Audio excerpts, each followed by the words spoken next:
Okay, well, thanks very much for the opportunity. Uh, I always enjoy talking about Dale Chihuly because I really appreciate his art in a very big way. And it's just a lot of fun to go back and review things and see what new things might be out there, and then talk about his material and what he's done, how vastly he has changed the glass artistic arena. So let me get started. This is Dale Chihuly. As a younger man and as an older person. We'll talk about his history and how he got that patch over his eye in just a minute. But let's go forward here. This is part of his life, Dale Chihuly and his second wife, Leslie. Chihuly now is about 80 years old. He has a son, Jackson, and this is Dale and his wife walking in Seattle, is where his main headquarters is. Back in the day, when I was growing up on the East Coast, the real glass that you had was Steuben glass. That was top of the mark. And you can see it has a certain style. It's clear. It has very simple forms. And that was really top of the line. Here's one that was a little bit more picturesque. That one in this year in 2022 goes for about $2,500. I think it's an unlimited edition, so if you want it, you can get it.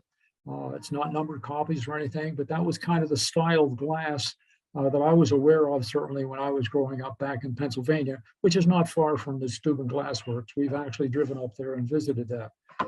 Chihuly made a real break with the past, no doubt about it. I'll go with a historical sequence, and I'll also have an artistic track in all of this. So it's a combination of things, two for one, so to speak. A very good overview of his life and accomplishments is given here at the bottom. It's pretty simple to find out. If you're really interested in looking further, you can go online and put his name in, and all kinds of things will pop up for you to take a look at. And you can buy some of his glass online also if you're willing to pay the price. Okay, well, he's a glass artist. This is a picture of him when he was very young in about 1943, not sure exactly when it was. This is family, his mother, father, older brother, and himself, brother George. His brother died in a naval flight training accident in 1957. And the year after, his father died of a heart attack. So that was a pretty big shock to the family at the time. Dale was about 15 when that happened. Here are some pictures from back in the day. When he was in high school, it looked like he was a water boarder. He visited a kibbutz and had a good time there. His brother's memorial is shown here with him standing in the middle. He went to the University of Washington as a student, pictured here. 1957, Alfa Romeo Spider. He's about 16 years old at the time, which I guess is the driving age. So apparently his parents were fairly well off. The following history is mostly excerpted from Chihuly on Fire, copyrighted 2016, but I really chosen from a variety of sources. He grew up in Tacoma, 1959. He enrolled in the College of Puget Sound in Tacoma, Washington. In 1960, he transferred to the University of Washington in Seattle, Washington. In 1961, right after he transferred to the University of Washington, he learned how to melt and fuse glass. He hadn't really done things about that before that. In 1962, he travels to Florence. Here he is in 1961 at the University of Washington in Seattle as a young man, new student at the art building. And he made his trip over to Florence in 1962, and then he traveled on to work on a kibbutz because he was hoping to get into some glass shops there, but everything was really closed in Florence to outsiders. So he went on to work on a kibbutz in Israel, and then he returned in 1963 to the University of Washington. The Seattle Weavers Guild gave him an award for innovative use of glass and fiber. And here are two of the examples of that. And it is kind of unique. I'd never seen this before I started looking at Chihuly's information and background. Here's a fused glass weaving in his mother's house, rather large and quite spectacular, actually. It's a really neat idea, and he really got tied into glass very early on. He received a bachelor's in interior design from the University of Washington, awarded the highest honors from the American Institute of Interior Designers, and he blew his first glass bubble using melted stained glass, so the color was there from the very beginning. 1966, he earned money for graduate school as a commercial fisherman in Alaska. The guy is really a variety of things, but of course, one of the reasons I'm sure was because when you're a fisherman, commercial fisherman in Alaska, you have a possibility, if you have good catch, you have a possibility of bringing back really pretty big bucks. He entered the University of Wisconsin on a full scholarship to study glass blowing, the first US glass blowing program in the United States. So he went up, did fishing in Alaska, then he came back to the University of Wisconsin. And in 1967, he got his master's degree in sculpture. Then he went to the Rhode Island School of Design, and he taught there for about 10 years. He explores the use of neon, argon, and blown glass. Of course, all these neon signs you see and so on are really a blown glass kind of thing. You just fill it with the gas and then run a high voltage through it to get the color excited from the gas. He was awarded the Lewis Comfort Tiffany Foundation grant for work in glass. In 1968, he received a Master of Fine Arts and awarded a Fulbright Fellowship to study in Europe. He was the first American glassblower invited to work in prestigious Venini factory on the island of Murano. That's where he had originally tried to get to a long time ago. And finally, he made the grade. So he ended up getting there. Went to Venice, close to Murano. Here is, you can see the island of Murano over here, close to Venice. It turns out that, well, I think we'll come along here. Here are some of the Murano glass that you see. So it was sort of quite different from that simplistic glass that I showed you from the United States that was sold. And you can see there's quite a variation in color and design and style. We'll see an awful lot more of how his innovations started off from this. Before 1500, any glass artisan that left Venice was tracked down and brought back. Glass techniques were kept secret. They were not shared. And it took years to develop some of these techniques, so they were carefully guarded. Okay, so here we go again. He returns to the Rhode Island School of Design and establishes a glass program. He teaches there then for 10 years. He and his friends shut down the Rhode Island School of Design in protest to the US offensive in Cambodia. So he was also politically active a bit. He and John Landon developed ideas for a Northwest school, the Pilchuck School of Glass. In 1971, Pilchuck is started. At the Rhode Island School of Design, he starts a Navajo blank series cylinders and receives the very first of 2 national endowments for the arts fellowships. He begins the Irish and the Ulysses cylinders with Leslie and Mace. And we'll talk about that and show you some of those cylinders here in just a few minutes. It was really a dramatic change from the past type of glass blowing. So the Pilchuck is up here at the top. You can see the design well up above Seattle. Founded in 1971 by Dale Chihuly, gave, I'm sure, the idea for it and the artistic implementation. And then these other 2 people, I really think a man and wife provided the funding to get this really started. So here it is. It's quite a nice glass school, Stanford, Washington, with several furnaces and glass blowing positions so that several people could be learning or blowing, practicing their art at the same time. Here are some of the results of the early things, and you can see it's out wide open with all the heat that you get from the furnaces and stuff. It's best if you're not inside a house. Otherwise, you have to spend a lot of time, a lot of energy expelling the heat generated by those furnaces. Here's the brochure. You can log in and you can go up and search for this school up there and see how much it costs and what kind of courses are available. Anybody can go. So here's the glass artist and gaffer in his young years. You notice he does not have the eye patch. He's clearly been blowing this glass himself, and already it's quite intricate. You can see the lines around it and a little bit of a lip turnover to add a little bit of character. So he started well along the line of the direction that he's going for his later years also. So here he is working on it. And you can see some of the things that they're doing here. Here is a rather large plate that's being assistance. He's designing things and curling the edge a little bit, whereas this person is working close and probably has his hold on this pipe. And he's rolling that back and forth to keep the centrifugal force, to keep this getting bigger and bigger until it's the size that he wants. And then he's able to use a tool here to curl the edge a little bit to perhaps make a plate. Over here, you can see Chihuly working on this hot bench, and you can see some layers of fine threads of glass here that he rolls a hot mandrel of glass across these to pick up these things, and then he melts them in. And you can see the kind of result that you end up once you have this finished with all the little glass things shaped properly and folded into the main body of the cylinder that you're blowing for a vase or what have you. So it's an intricate multi-process requirement to get the final art of the things that are going to be there.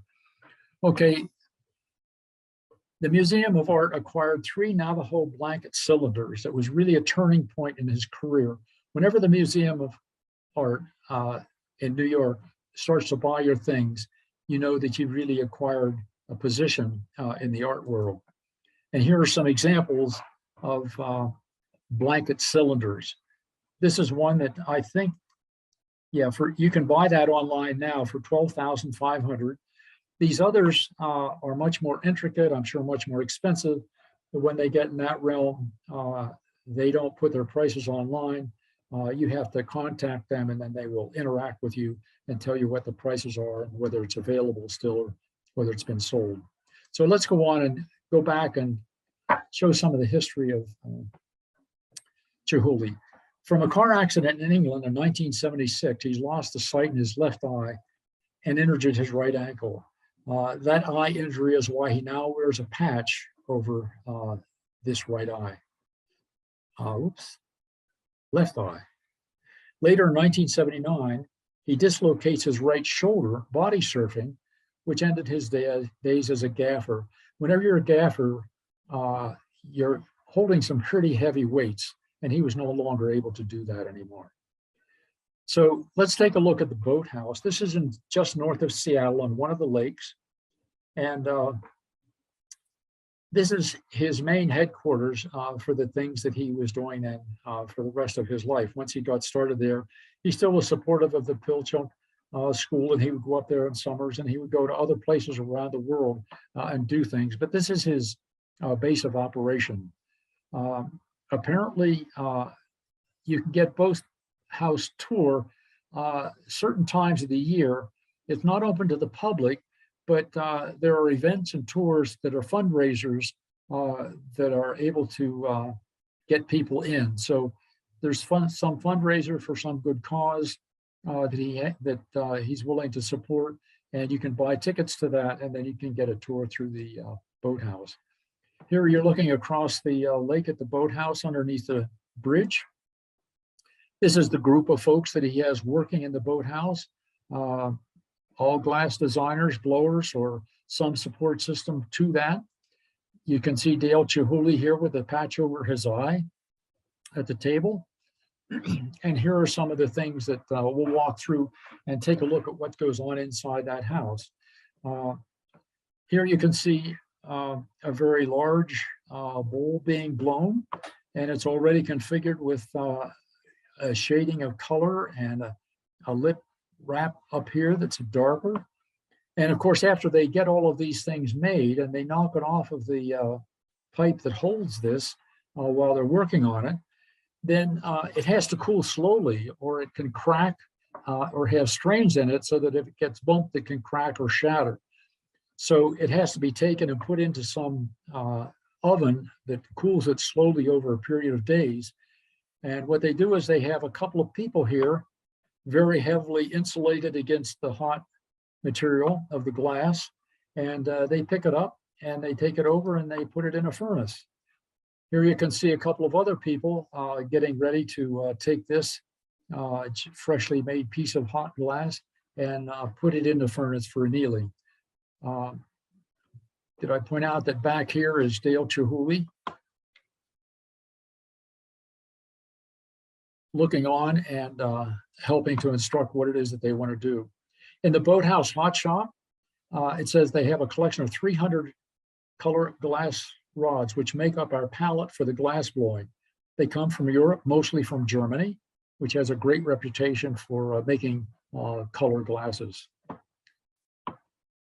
Here it shows a little more detail of that thing I showed you earlier about how they lay out a pattern on a flat piece of I think, metal table so that they can get a pattern that they want. And then after they have a cylinder or a bowl-shaped form, they can use that hot piece of glass to come over here and pick this up. And then they can work these into the final design that they're going to have. This shows a little more detail about how they roll that hot piece of glass across the fibers, keeping everything hot so that things don't crack or get out of shape too early. And as he works along, it looks like it can get to be pretty messy, so you have to be careful. You have to know what you're doing, but you can end up with some pretty delicate, intricate patterns, which is what the result is all about. And then, of course, you have to keep putting that back into the furnaces all the time to keep it hot, so you can work it. So every few minutes, you stick it back in the furnace to heat it up, and in this case, fuse some of the fibers onto the body a little bit more, and then bring it out and work it some more, put it back in, heat it up, bring it out, work it some more, and keep doing that until you've finished your final product is where you're willing to have it. This shows some other things that Chihuly has made in this shop, or that his people make. He's clearly the outstanding designer for all of these things. These are some of the large glass-shaped things, and that you can see that this is meant for a large bowl to have nested inside it other similarly colored bowls with a lip wrap around it. You can see the lip wrapper on the top of this one, and you can see clearly the lip wrapper on the bottom one here. Here is a makia type bowl being made, and clearly he has farmed out, once the design is there, in order to make enough to be selling in the shop and to spread the art that he has designed to a wider range of people. He's got a lot of people that, of course, are making these designs after he's set up the style that it's to be put in and what's to be done and the colors of glasses that to go with it. So then he has a whole workshop of people that are turning these out. Some are in limited editions, some are not. Here's the boathouse, the ambiance and inspiration.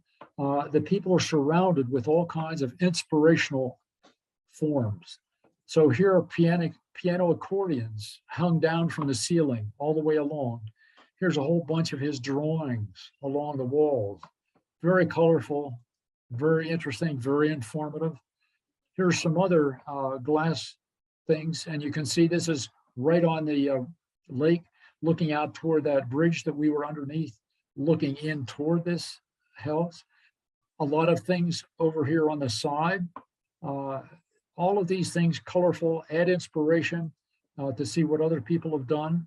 Notice this is a pig here, covered with all kinds of glass, I guess. Boats hanging here, wooden boats. But you can see even piano accordions. He's got a whole range of piano accordions of all different colors and styles. All kinds of things just wrapped up on the shelves over here. So there's no lack of inspiration. He's known for his Navajo patterns. So here's a whole collection he has of Navajo rugs that people can look at and get inspiration from. There's another whole set of heads, colorful stars up above. Everywhere you walk, it's just one thing after another. There's something to see.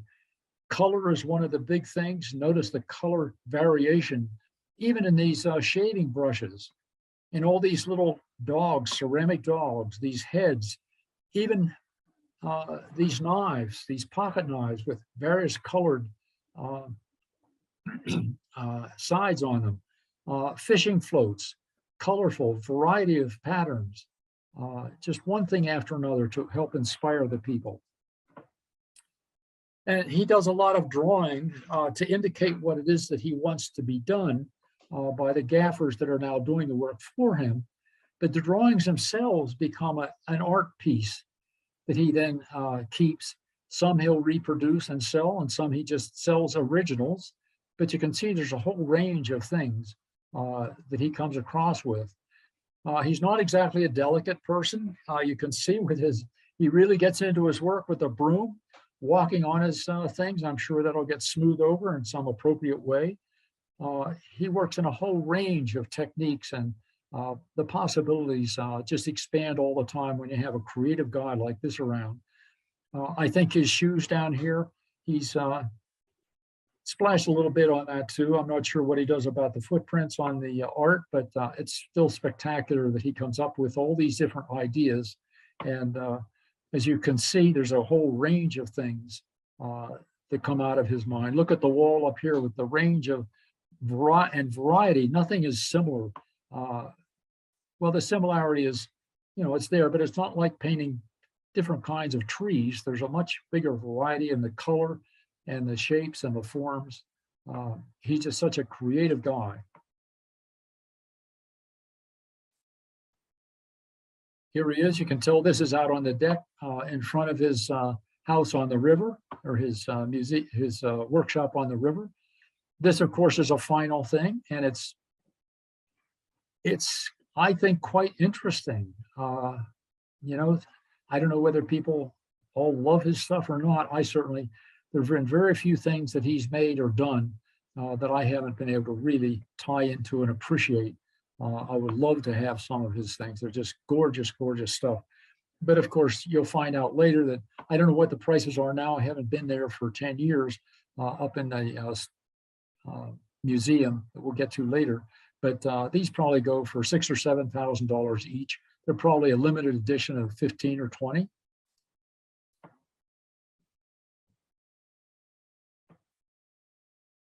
This is called the chandelier.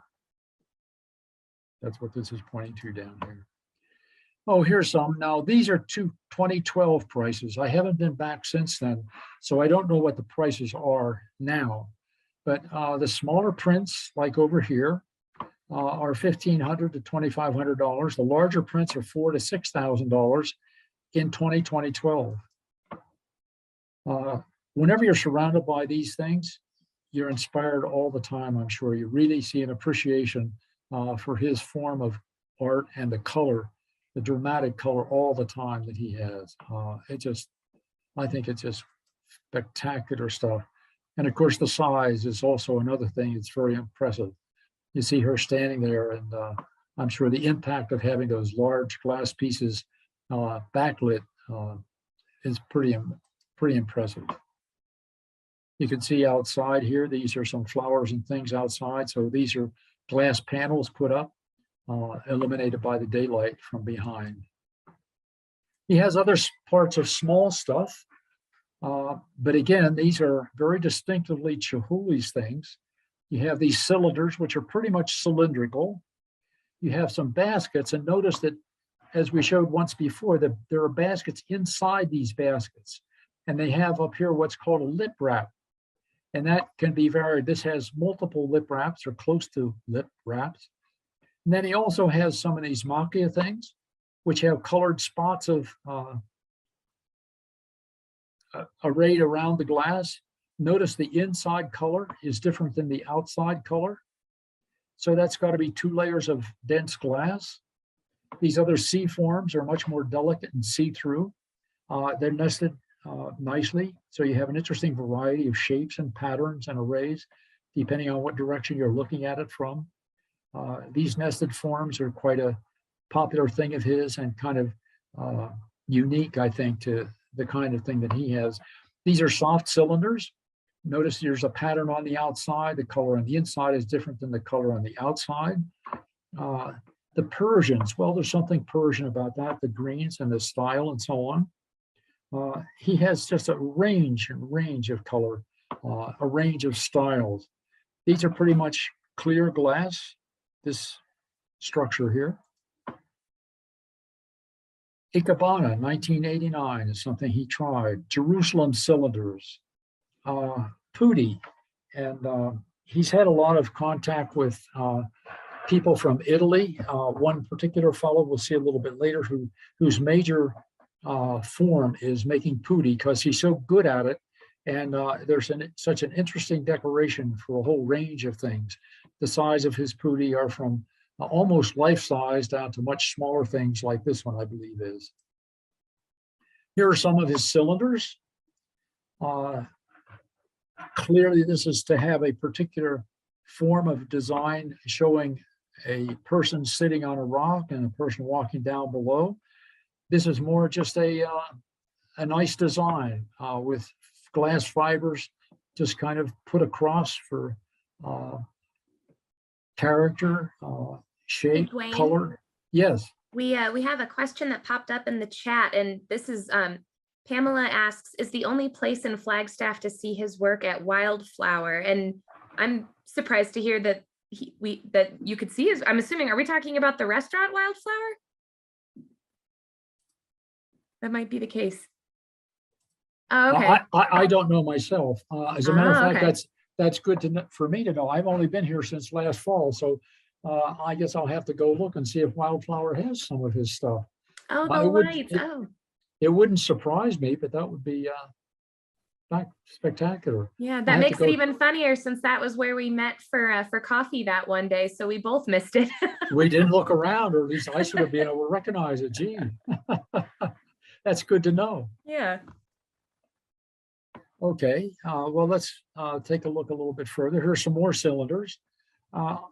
Some of these I prefer to others, but that's just me. I mean, that's what everybody has. So you buy the ones you like and you don't buy the ones you don't appreciate as much.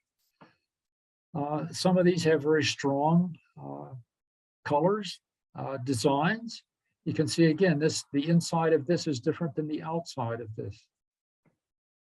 There's a whole range of sizes and styles.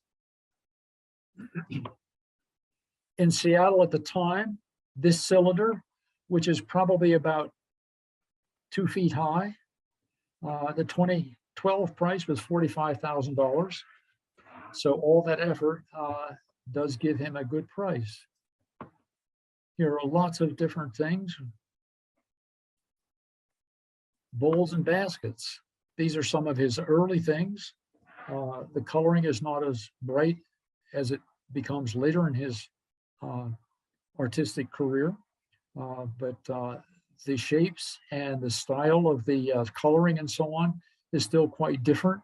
Here you have a transparent one with a lot of glass character added to it, and darker and the lighter.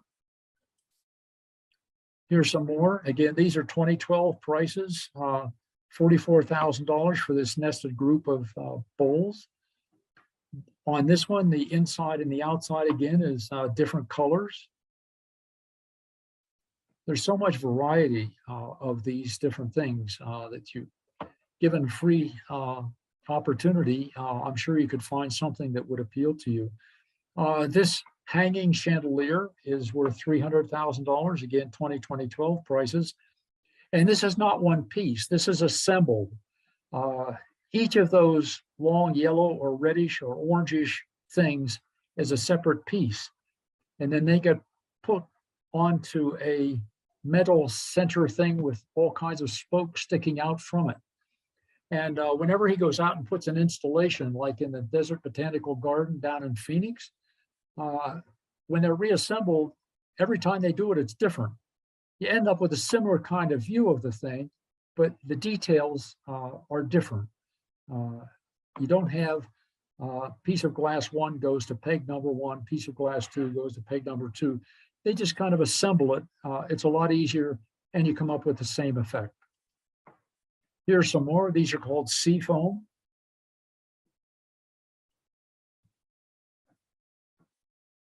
Some more nested bowls.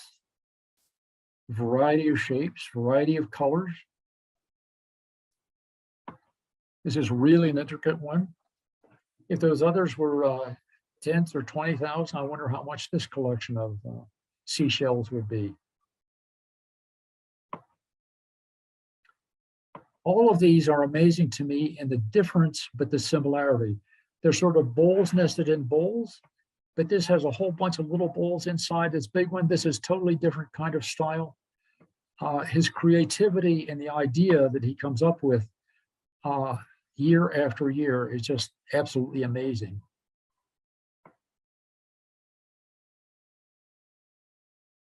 This looks like here the colors go all the way through.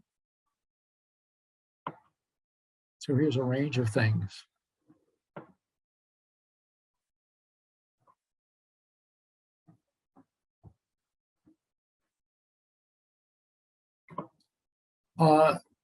This is in the museum shop up at Seattle. It's at the base of the tower in Seattle. And the shop is wonderful. It's part of the museum itself, as you can see. They have a whole range of bowls here. The vases in 2012 were priced between $6,000 and $8,000 each. And this guy here is a guard. He's making sure nobody slipped it in a wallet, in a purse like this and walks out of the store with it. It's a museum showcase also, just to look at all the things that they have available for sale on the shop. $5,500 for this one. $7,000 for this one. And you can see a couple of different things here. Glass for sale, but mostly I show you these because they're just so different and so interesting. Colorful, shape is varied. The creativity that he has come up with, and to come up with these styles in the original form, and then variations on the form with these different colors and shapes and patterns is just ongoing. Just a large display that they had there. Let's take a look at Chihuly's hometown. This is his hometown of Tacoma. And this bridge across the highway down here has big, tall towers of, these are blue glass cubes. And I'll show you those a little bit more later. This tunnel that you go through here, the ceiling is open to the sky. So that's the light that comes through, and you'll see all kinds of dishes and glassware in the roof of this, illuminated from the light from the sky. Over here in this large cone, inside that you'll see, I'll show you, there's a hot shop. And you can go and you can get a sandwich in the cafeteria, and then you can go and sit in the auditorium of the glass shop and watch people there blowing glass. Not all of the glass blowing at the time that we were there certainly was as spectacular as Chihuly, but there were some people there, students, creating some forms that were rather complex, but it was fun to watch and see how they do all of this stuff. These are the those blue vertical shafts into the sky with the glass on these, on the bridge. This is that wall of glass. Most of the stuff that was sitting in here, I really did not appreciate. It wasn't the style that I appreciate and enjoy. But this, I thought, this is the ceiling of that hallway on the bridge, lit up from the sky. And of course, this is Chihuly standing inside looking at it. And behind here, you can see those vertical blue things from the outside. It looks like this was taken at night, so they must also have lights in here to light up the glass. But during the daytime, it's the light from outside, the sky, that lights that up. Around his museum there, you find a variety of other creative things that just are things that he put there. Here's the interior of the glass shop. And you can see that there are people in the audience watching. And the person that's sort of in charge is drawing on the floor what it is that he's hoping to make, so that these other people who are going to be gaffers and blowers are able to know what he's headed toward. By the way, in the Flagstaff Library, they have a wonderful DVD, Chihuly and the Hot Shop. I can't recommend it enough. It really goes inside the hot shop and shows Chihuly working with world-class glass blowers to create some amazing things. It's really, if you're interested in this at all, it's definitely worth checking out. Let me show you some installations he has around the world. I think we still have some time. Oh yeah, we got lots of time. So this is one of his outside installations. This is the first one. It's up in Leavenworth, Washington. And my wife and I happened to be up there to meet some people. And while we were waiting for them, we were just kind of walking around, and we saw this and we're impressed with it. And at the time, I was really not aware of Chihuly and all of his wonderful things, but it really was very impressive just to see it as a standalone thing. Quite a shock from the other outside surroundings of the forest and the conventional kinds of walkways and houses and so on. There's this spectacular piece of glasswork out in the woods attached to that rock on a big metal shaft that's in that rock. He's creative, if nothing. Here, instead of using glass, he uses ice blocks. He started putting in installations around the world. And this installation was in Israel. And at one point, he actually had ice brought from the Arctic. And it was shipped in, and then they started putting lights inside it and stacking it up. And it only lasts for a few days or a week or so. It starts melting right away. There's no refrigeration involved in any of this. You can see it just sitting outside the wall here on the ground. And here they're collecting the blocks and getting them ready to install them in different places. And then he puts lights inside them. Some of the ones that he did later, he actually froze neon tubes inside so that the light came from inside. You can see here there are some glass blocks that have neon tubes inside to light up the blocks. In Venice, he put these installations. That's not my preference for his things, but it's really something different. I'm sure if you're there in person, it must be very spectacular. He put in various installations around the world. And here you can see a variety of the things that he has. The range of variety is just amazing. Here's Chihuly standing beside one of the installations that they had there. Some of them are on these tripods. Some can hang from up above. And notice there's not one of them that's the same as another. Each one is just spectacularly different. His creativity doesn't stop. He fills up a boat with a whole bunch of his things and just lets it float out there, colorful, original. Here he has a lake where he just takes a lot of these large glass sealed balls and plops them in the lake. And at one point I saw one of his videos showing him throwing these things into the lake. And every once in a while, one of them would explode and sink. So I guess it wasn't as well annealed as it could have been, or something happened, it hit something and just went to the bottom. But a lot of these float, and it's quite unique. This whole island here is covered with these blue floats. Here you see they're throwing them into the lake. Here you see a whole bunch of floats around some museum or other. I'm not sure where this located is. And they stay there in the winter. And it's another experience yet. A variety of the floats. Some are modeled, some are uniform color. Mixing in with all the lily pads. Wherever he can just put in these installations I suspect this is someplace like Israel. They might have some ruins of this sort that he shows up. I'm not sure exactly where this is. Here's another installation in Venice, sort of standalone kind of thing. And of course, even in opera, all these colorful backgrounds are glass hanging down, coming up from the bottom, different styles. And I believe this is Chihuly right here in the middle, taking the applause at the end. Spears.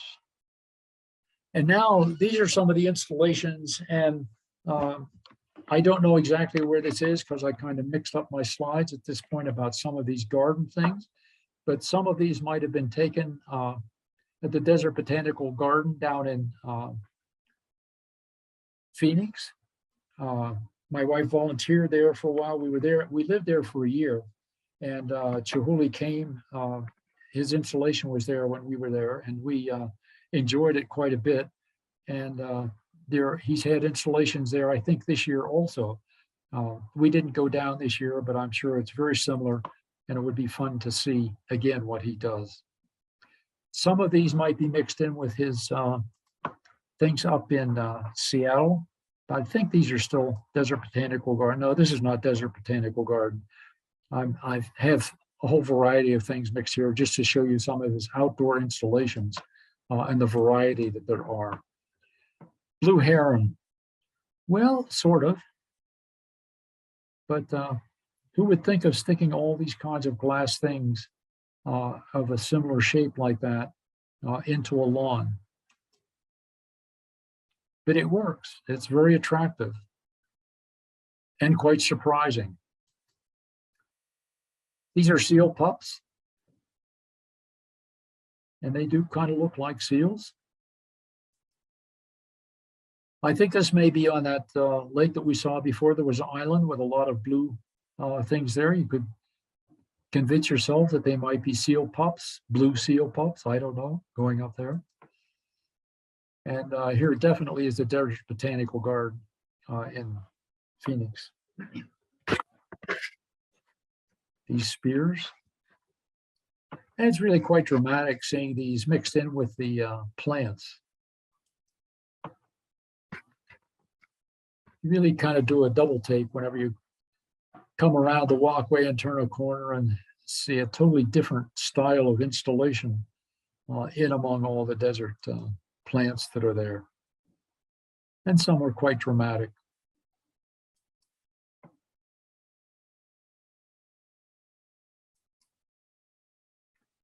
This is one that I believe lights up at night and mixed in with the desert plants.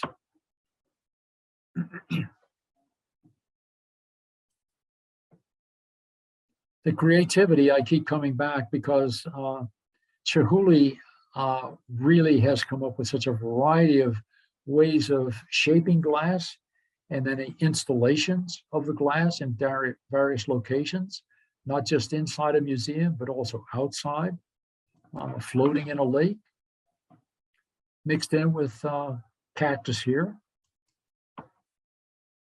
This boat is one of his typical kinds of things, filling it up with a whole range of colored glass balls.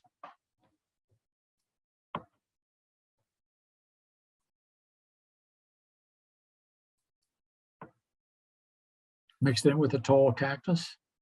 It's hard to see the cactus for the glass. This is one that is pretty impressive, and this is during the daytime on the right, and on the left, this is lit up at night. You can see it's rather darker here, but there are lights on it, so it really gets lit up. Another installation among the plants in the garden.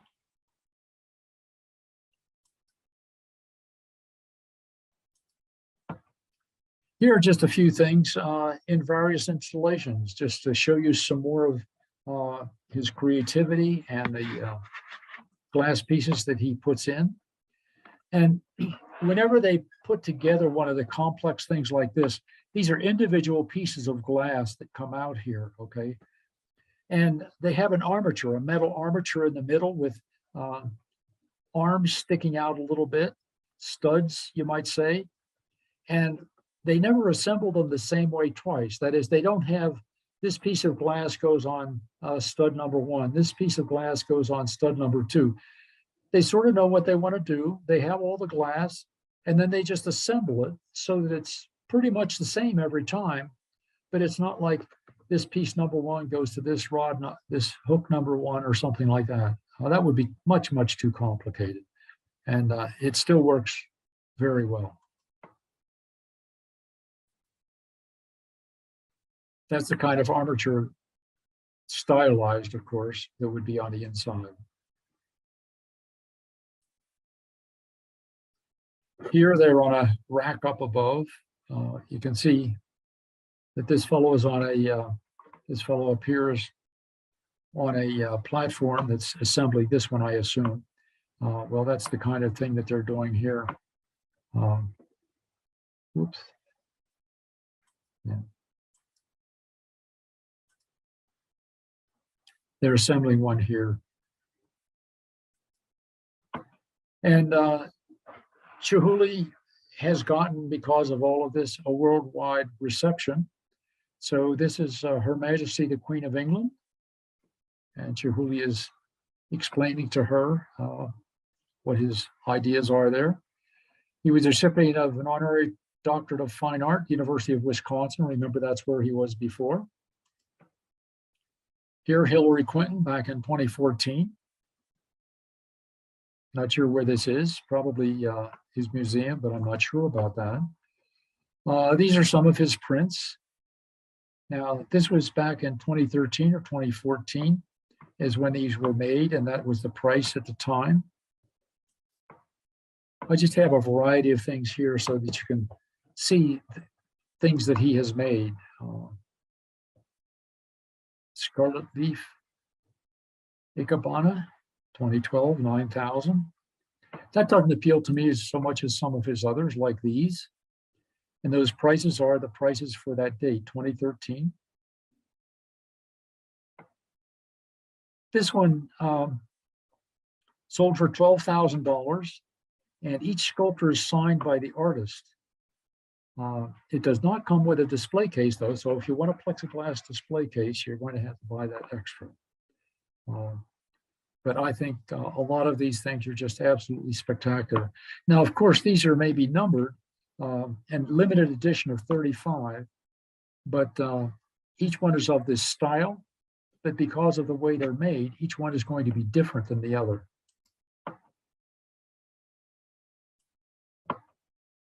The Seattle Museum, let's take a look at that briefly. We have a few minutes left here, so let me finish off with this. This museum is in Seattle at the base of the tower, and he has a lot of stuff just laying around outside. This is inside the museum, lit up. This is not one of my favorite pieces, but it's one of the ones that's in a dark room, and it's lit up, and I was able to get this not so great photograph of it, but you get the style. This shows a little better. Some of these, you can see from the person, the scale of these are quite large. And there's such a variety of ones, both the inside and the outside patterns are just so dramatic and I think just gorgeous. And when you're there in person, of course, it's just that much more impact, both the size and the color and the style of the whole thing. This is one big array that he has in one room. He has this central piece lit up, and it's just an array and collection of things. This is sort of what it is, and I took pictures at different locations around here, different parts of it. But this is the overall, and you get the scale of it with the people that are standing there. And it's the room is dimly lit, but the display itself is quite brightly lit, so that it stands out in a rather darker room. So it's much more impressive and startling whenever you walk into the room for the first time. It's just amazing. So that's the end of what I have. And I don't have a lot more things to show, but why don't I leave that on? And if there are any questions or comments, I'd be happy to hear them.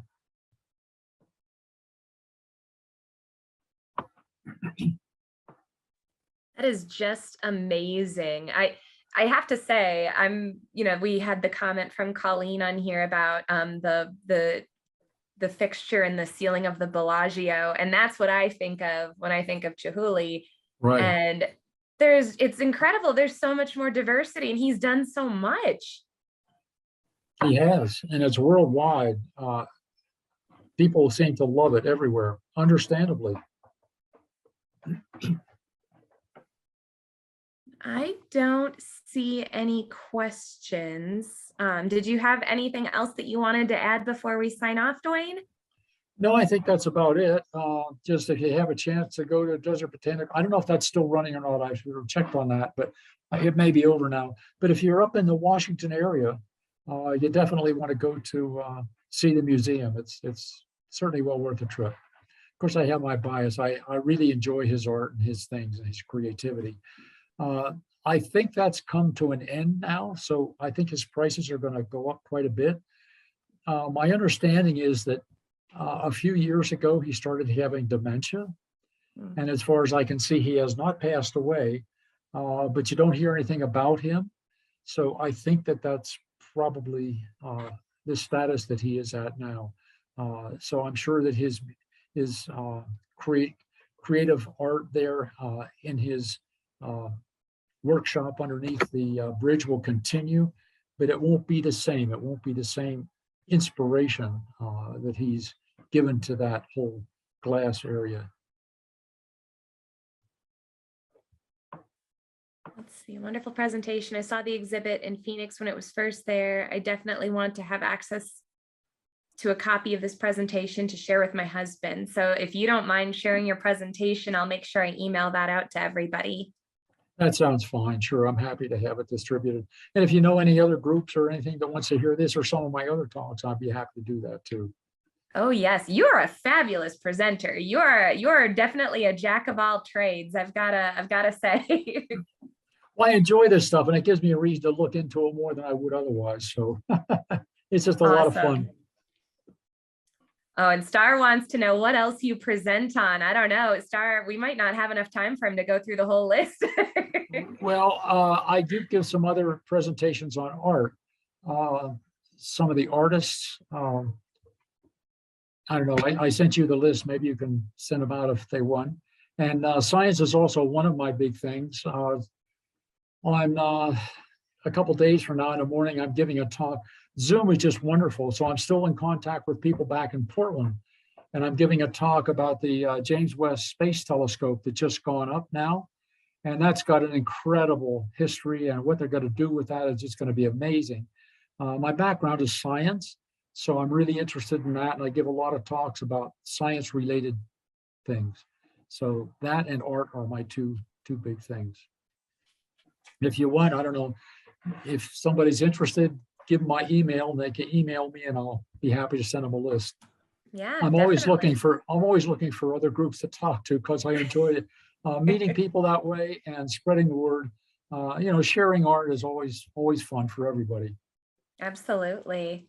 Well, this has been wonderful. Duane, thank you so much for your time and for sharing such a fabulous presentation. I will make sure I share your presentation, your contact information, and then we will definitely make plans to have you present to us again, because this was just wonderful. You're welcome, and thanks very much for having me. It's been a pleasure working with you, and I look forward again. Awesome. Well, with that, everybody have a wonderful night, and we will talk to you all again soon.